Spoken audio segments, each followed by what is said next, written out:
and I think I must be a bit wimpy, actually, because every time I touch it, it doesn't change colour. Hello, Ray. Hello, Mike. It's nice to talk to you. That gentleman who was just on before, it was just coincidence he mentioned United and Celtic.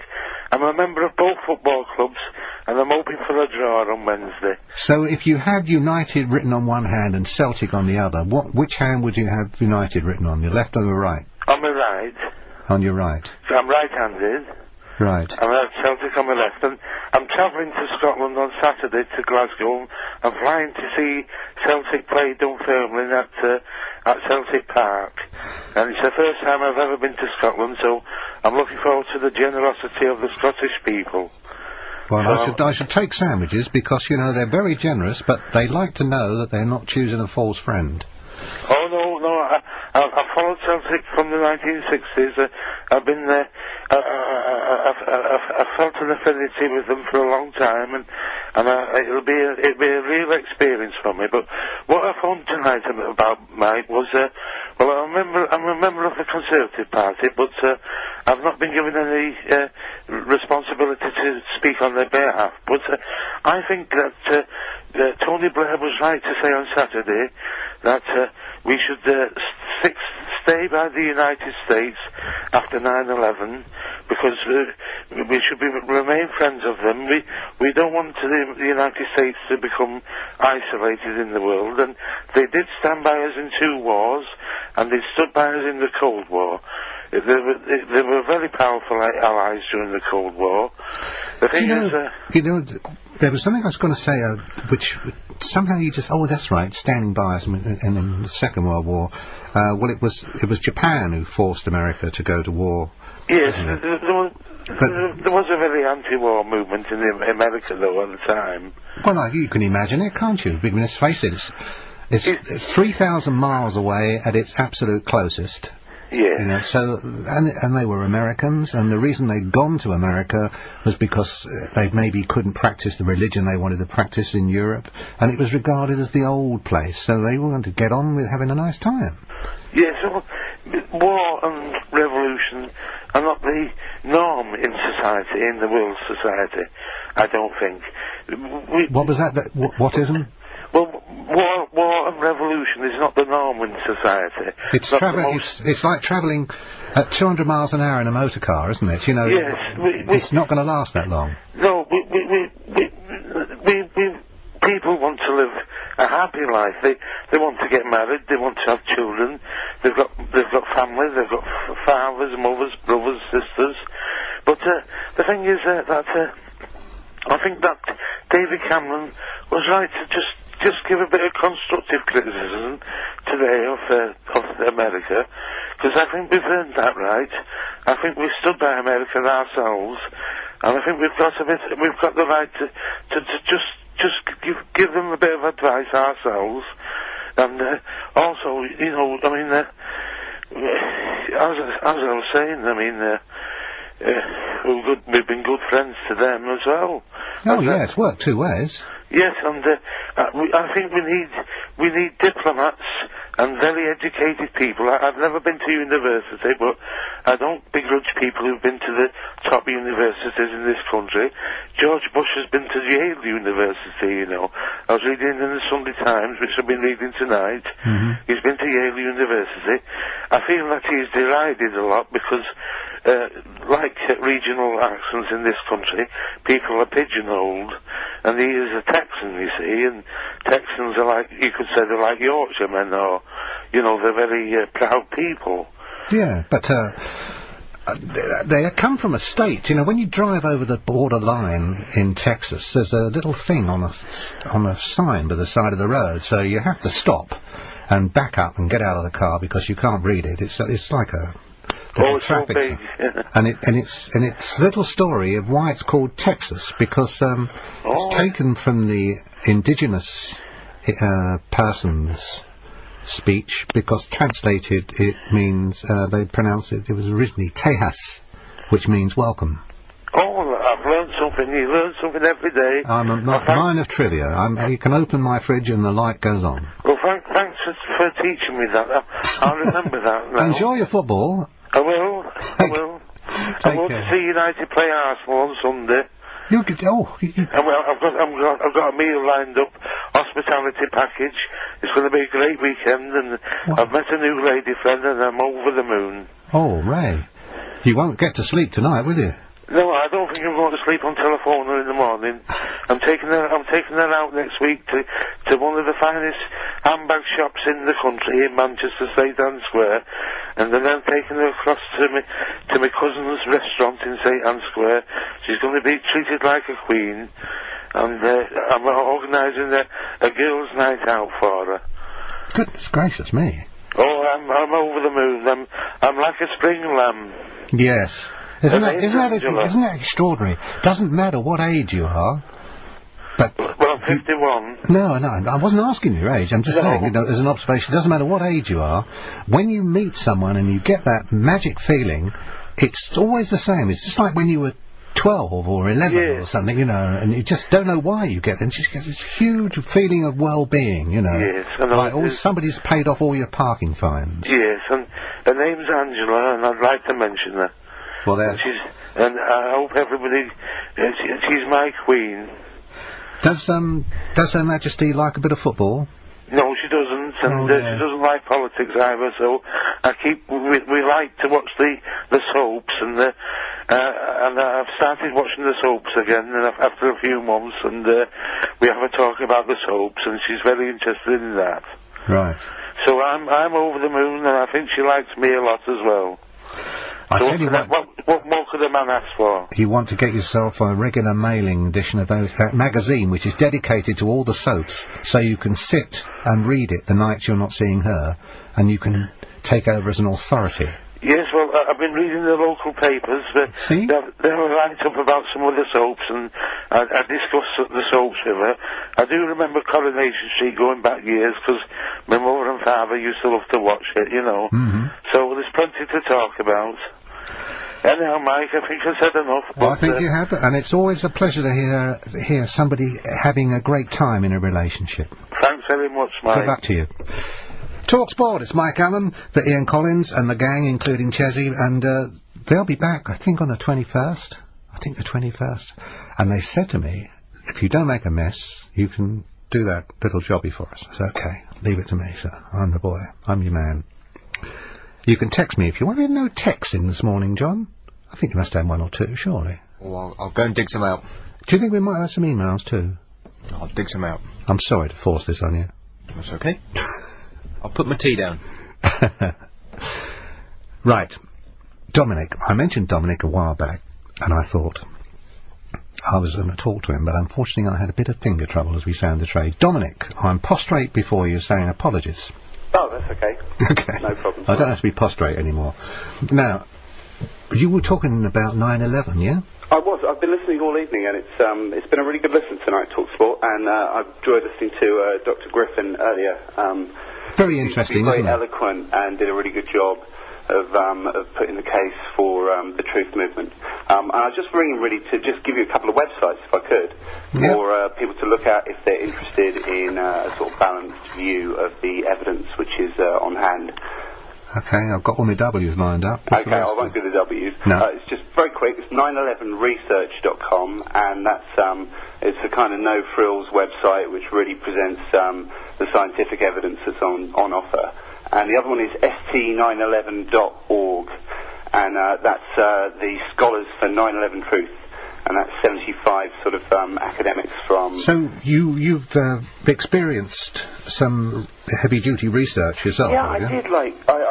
I came across a story about 3 or 4 months ago, and I decided to look into it because I felt it was kind of important.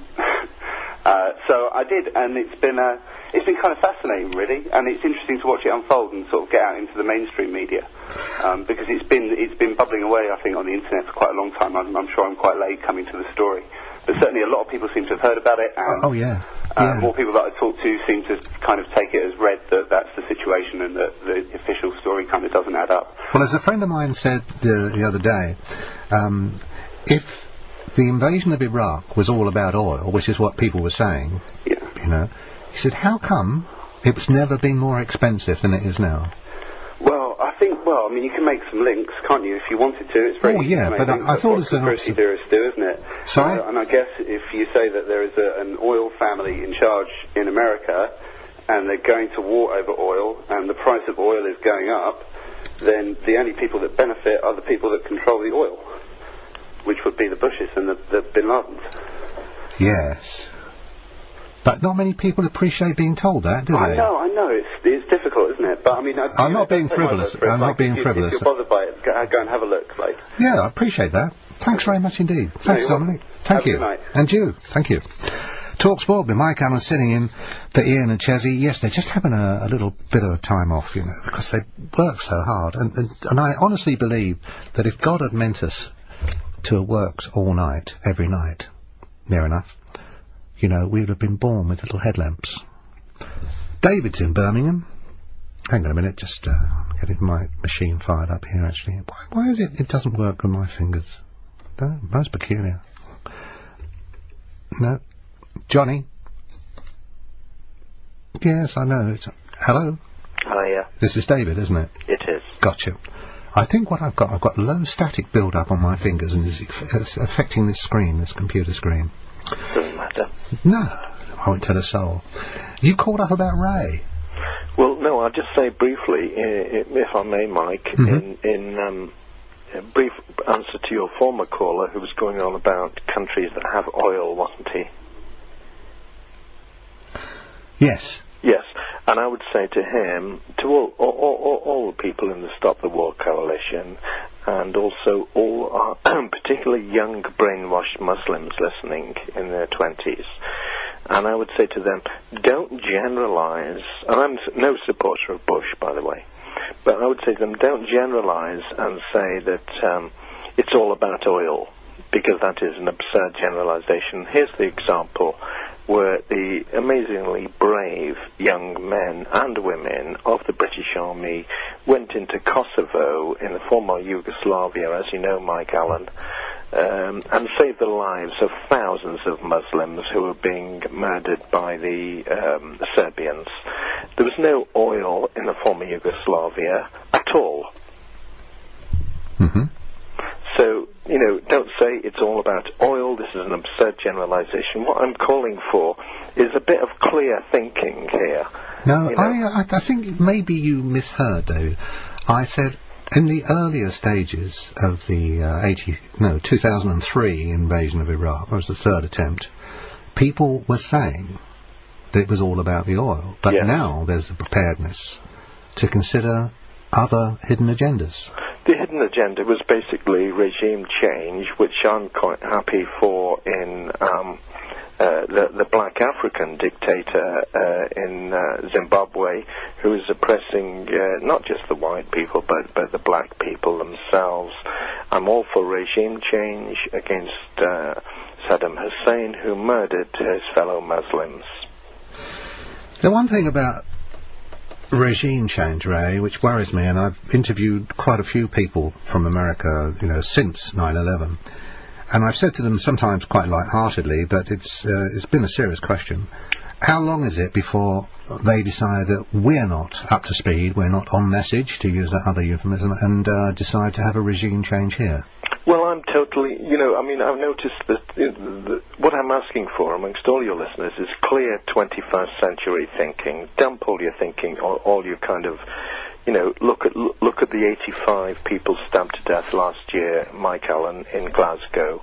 You know, Protestants and Catholics, tribal thinking, same in Northern Ireland, and I don't want, you know, England, Wales, Scotland, and Northern Ireland to end up just in tribal thinking and tribal killing, which may happen one day between. But have you noticed people? How that which you've spoken about tonight, whether it be in the Middle East or in Glasgow and Scotland, that we're talking about a level of violence on each other? Yes. That is probably more intense than at any time in history. You're right. It's very worrying, isn't it? That so I have to ask you. I have to put this in front of your nose, if you like to say. Do you like these sweeties?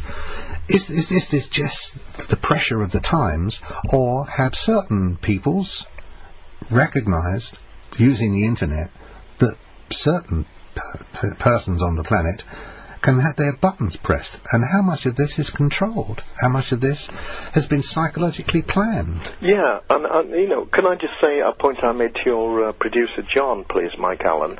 Yeah, you can just call me Mike if you like. Mike, the producer John said to me, you know, don't mention certain people, so I won't say their names. I said to your producer, I promise I won't say their names, so I won't. Okay. But referring to, this is David from Birmingham. I'm a psychologist. I work for victim support, but I can't speak for them. They're a charity, so I'm just speaking for myself. And, you know, what I'm asking is for people to think in a clear way. We have this muddied thinking by some Muslim young men, and I don't criticize the Muslim religion on its own. I'm equally critical as an atheist and a humanist of the Roman Catholic religion, to which Cherie Blair belongs, and Tony Blair will join when he leaves as Prime Minister. It's really another display, and I'm not trying to diminish the importance of what you're saying, it's another display of people knowing which buttons to press. And it's no coincidence that there's been organised information delivery. You're right, Tom. And all this, you know, has to be considered as part of the package when we talk about what's happening in the Middle East. Ray, I have to take a pause there. This is talkSPORT, 10:53, 10:89 a.m. I'm Mike Allen. It's 08704 2020. Just pick up the phone, give us a call, speak to John, and he'll get you an appointment. Dentist will see you now. In just a moment, we'll be talking to Abdul in Edinburgh and Eden, who's in London. talkSPORT, I'm Mike Allen, in for Ian Collins. Do you know, I wanted to say thanks very much for the emails and the text. Here's one from Chris, and he said, Mike, a lady phoned you and said she saw a plane hit the Pentagon. I think that was a prime example of false memory syndrome. Very interesting. I don't remember, says Chris, seeing a plane hit the Pentagon, do you? As far as I know, no one saw a plane hit the Pentagon. That's Chris on Merseyside. This is talkSPORT. It's Mike Allen for Ian Collins and Chessie. It's 0870 4 20 20 20. 0870 4 20 20 20. That's the number, or you can text on 81089. Who's this one from? Chris from Essex. Hi, Chris. Many skyscrapers have been hit by jets, said Chris, before 9/11. Not one of them have ever collapsed. The steel would never melt. I think it was the aviation fuel at the time was considered sufficiently liable to melt the steel because of the high burn rate. But that could be false memory syndrome. David, oh yes, it's Abdul, is in Edinburgh. Hello, Abdul. Hello, Abdul. Hello? Hello. You did, yes, you're through. You're on the radio, live and all over the place. How you doing, my friend? Good to hear you. Oh, thank you. Were you talking to Johnny Gaunt today? No, I was in my bed at that time, so it wouldn't be me. Ah, so like me, you're only out when the sun goes down. That's right, yeah. Yeah. So, David called us. Was this the David from Manchester, was it, or what? Yeah, the gentleman there who was addressing, saying people are generalising, and he made a message to brainwashed young 20-year-old Muslims. Now, obviously, he didn't pick him up, and I would like to pick him up on that. That's generalising, saying that all Muslims at 20-year-old are brainwashed. Well, he defined brainwashed when he spoke about the British soldiers and he called them heroes. And many people would say that they have been brainwashed into thinking what they're doing is a good job.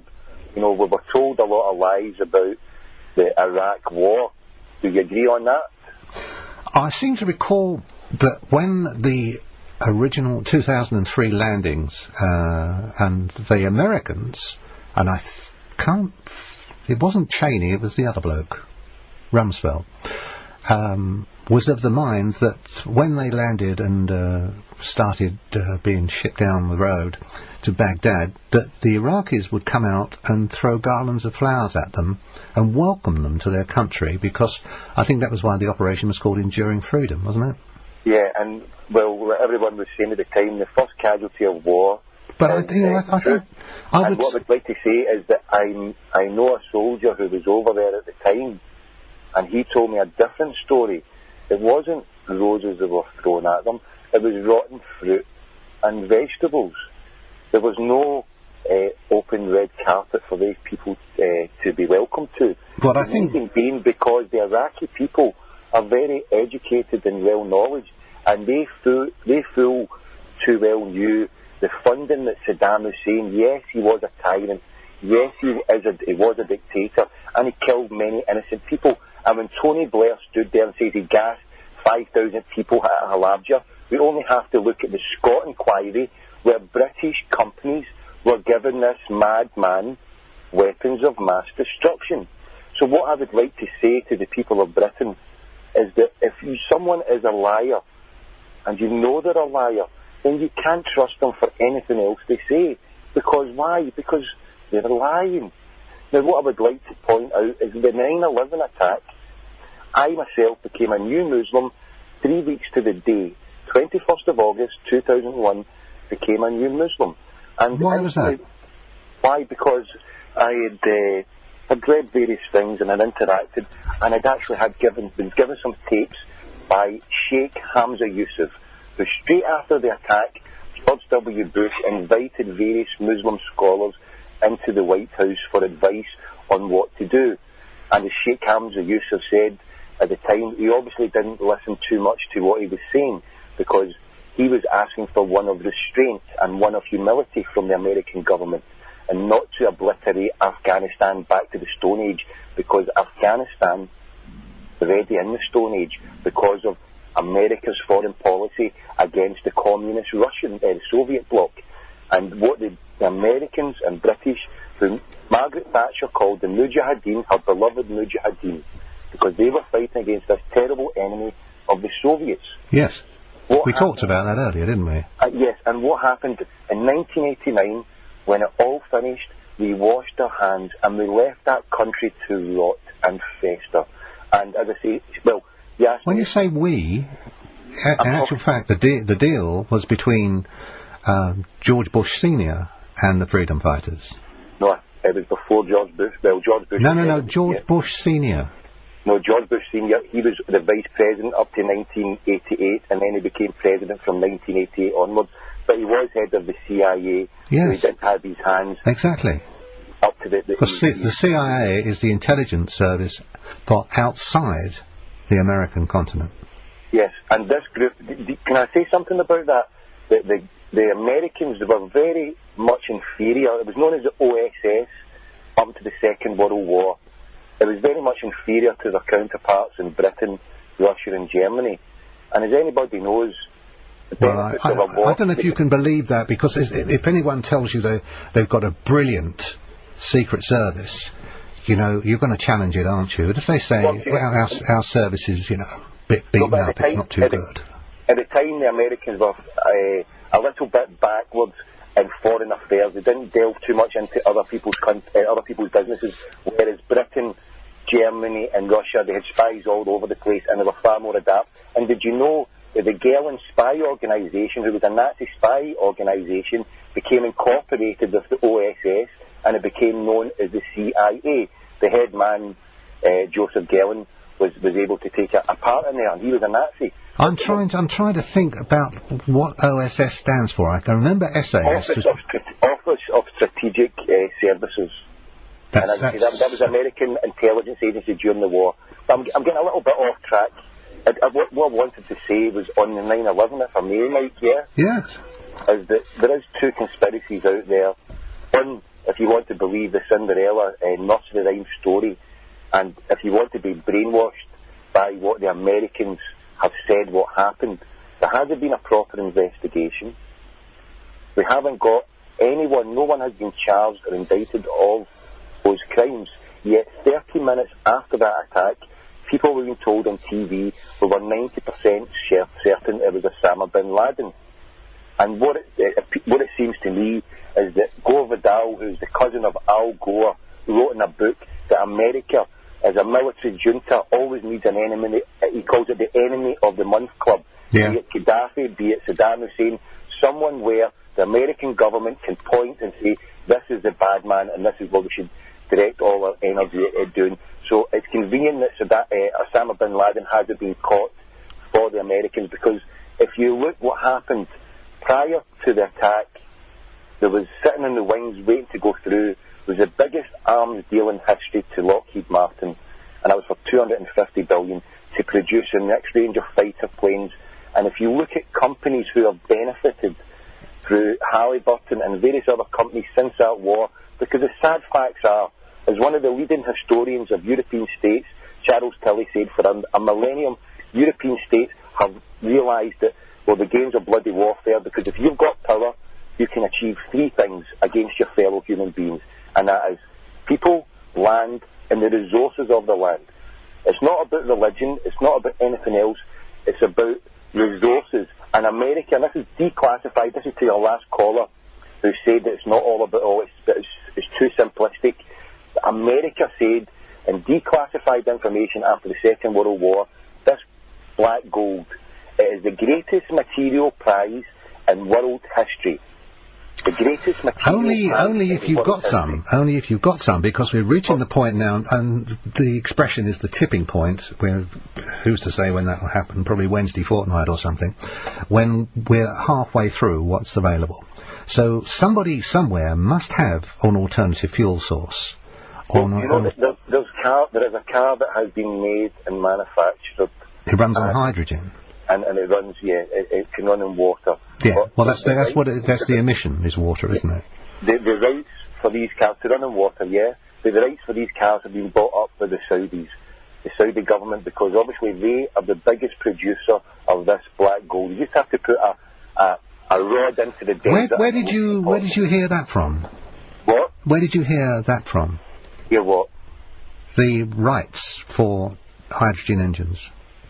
It was through my taxi driver, and I picked up a journalist for a local paper here, and I started getting into a small discussion about him, and I asked him, and he told me that the rights for this car that was developed by the Japanese to run on water had been bought up by the Saudis, because they have got a strategic hold in the world, and it goes back to when Britain and France won the First World War. If you look at a map just now, you can see the straight lines in the deserts.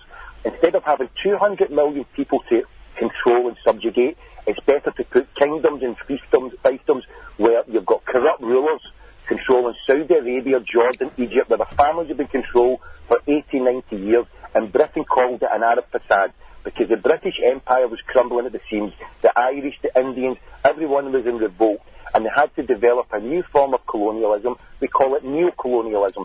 Britain called it the Arab facade, and the Arab facade and all the facades where you have puppet dictators achieving the interests of America and Britain to get out whatever resource it is at the cheapest possible price. It doesn't matter the consequences of the sufferings of the people. And this is where you look with the problems in the world. Hypocrisy. Democracy is nothing but disguised hypocrisy. With George Bush calling for democracy in the Middle East and places, well, like Palestine, they had an election, they voted a mass on, oh no, they can't accept them, they're a terrorist group.